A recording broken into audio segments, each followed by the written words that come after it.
राधे राधे, जय श्री कृष्णा। कहानी संग्रह में हमारे सभी श्रोताओं का हार्दिक अभिनंदन है। बंधुओं, रामायण हो या महाभारत, इन प्राचीन ग्रंथों में हमारा इतिहास दर्ज है। परंतु महाभारत ऐसा ग्रंथ है जिसमें आपसी द्वंद्व, छल, ईर्ष्या, विश्वासघात और बदले की भावना का बाहुमूल्य स्थापित है। परंतु इस ग्रंथ में प्रेम, बलिदान और त्याग का भी समावेश है। महाभारत के 10 विचित्र रिश्ते जिन पर शोध करने की आवश्यकता है, वहीं कलयुग में इन रिश्तों को पाप की संज्ञा दी जाती है। आइए जाने वो कौन से विचित्र रिश्ते थे जो आज के समाज को शर्मसार करते हैं। सर्वप्रथम ये रिश्ते हैं धृतराष्ट्र, पांडु और विदुर। गंगा पुत्र भीष्म की प्रतिज्ञा के बाद शांतनु से सत्यवती को 2 पुत्रों की प्राप्ति हुई। पहला पुत्र चित्रांगद रोगवश मारा गया और दूसरा पुत्र विचित्रवीर गंधर्वों से युद्ध करते हुए वीरगति को प्राप्त हो गया। विचित्रवीर को जब कोई संतान नहीं थी तो सत्यवती ने पाराशर से उत्पन्न अपने पुत्र वेद व्यास का आवाहन किया।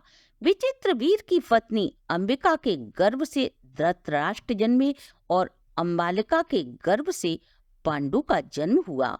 इस बीच एक दासी से वेद व्यास के पुत्र विदुर का भी जन्म हुआ। दूसरे शौकौरव। गांधारी को धृतराष्ट्र से जब कोई संतान उत्पन्न नहीं हुई तब माता सत्यवती ने अपने पुत्र वेद व्यास का आवाहन किया और वेद व्यास के कारण गांधारी ने गर्भ धारण किया।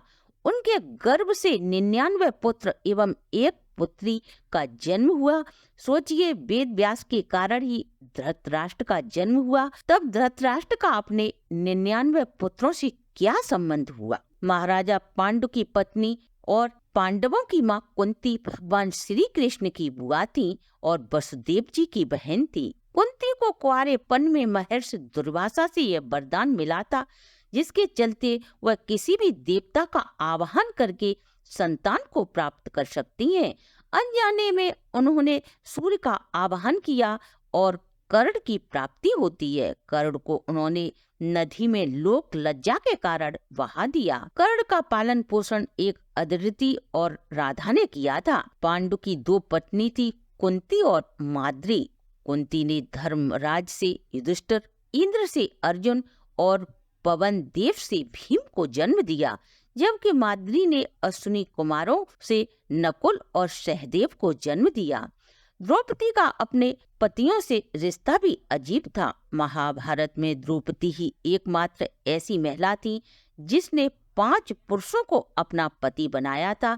सभी से उनको एक एक पुत्र की प्राप्ति हुई। महाभारत युद्ध में भगवान श्री कृष्ण के सखा थे अर्जुन, लेकिन अर्जुन ने जब श्री कृष्ण की बहन सुभद्रा से विवाह किया तो वे भगवान श्री कृष्ण के जीजा बन गए। बलराम सुभद्रा का विवाह दुर्योधन से करना चाहते थे, तब श्री कृष्ण ने अर्जुन को सुभद्रा हरण की सलाह दी। इस प्रकार हरण करके अर्जुन ने सुभद्रा को ग्रहण किया। श्री कृष्ण की 8 पत्नियां थी, जिनमें से एक का नाम जामवंती था। श्री कृष्ण और जामवंती के पुत्र का नाम शाम था। इस शाम ने दुर्योधन की पुत्री लक्ष्मणा से विवाह किया था। इस तरह दुर्योधन और कृष्ण दोनों एक दूसरे के समधी थे। अर्जुन पुत्र अभिमन्यु की पत्नी वत्सला बलराम की बेटी थी। बलराम की बहन सुभद्रा अर्जुन की पत्नी थी। सुभद्रा के पुत्र अर्जुन ने बलराम की बेटी वत्सला से विवाह किया था। अभिमन्यु का एक और विवाह महाराज विराट की पुत्री उत्तरा से हुआ था, जिससे उन्हें परीक्षित नाम के पुत्र की प्राप्ति हुई थी। अब जरा सोचिए कि सुभद्रा बलराम की रिश्ते में क्या लगी। धृतराष्ट्र का एक बेटा युयुत्सु था। युयुत्सु का जन्म एक वैश्य महिला से हुआ था। दरअसल धृतराष्ट्र के संबंध एक दासी के साथ हो गए थे, जिससे युयुत्सु नाम का एक पुत्र उत्पन्न हुआ। युयुत्सु ने अंतिम समय पर पाला बदलकर पांडवों का युद्ध में साथ दिया था। वहीं अर्जुन के बेटे इरावन ने अपने पिता की जीत के लिए खुद की बलि दे दी थी।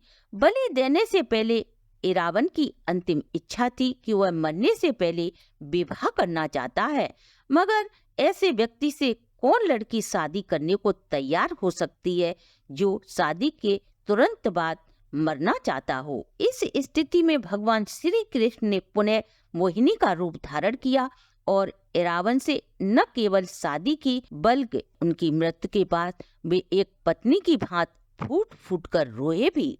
भगवान श्री कृष्ण की 8 पत्नियों में से एक का नाम मित्रविंदा था।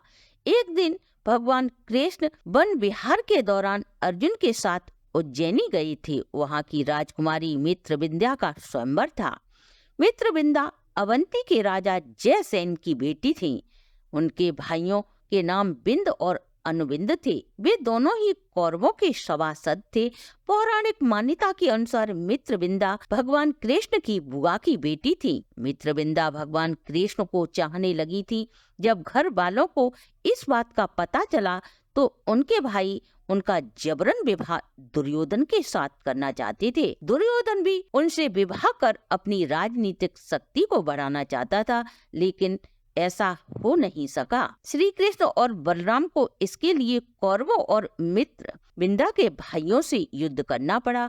इस प्रकार भगवान श्री कृष्ण ने अपनी बुआ की बेटी के साथ विवाह किया। तो बंधुओं, ये थे महाभारत के 10 विचित्र रिश्ते। अगर आपको हमारी प्रस्तुति अच्छी लगी हो तो आप हमारे चैनल को लाइक, सब्सक्राइब और शेयर अवश्य करें।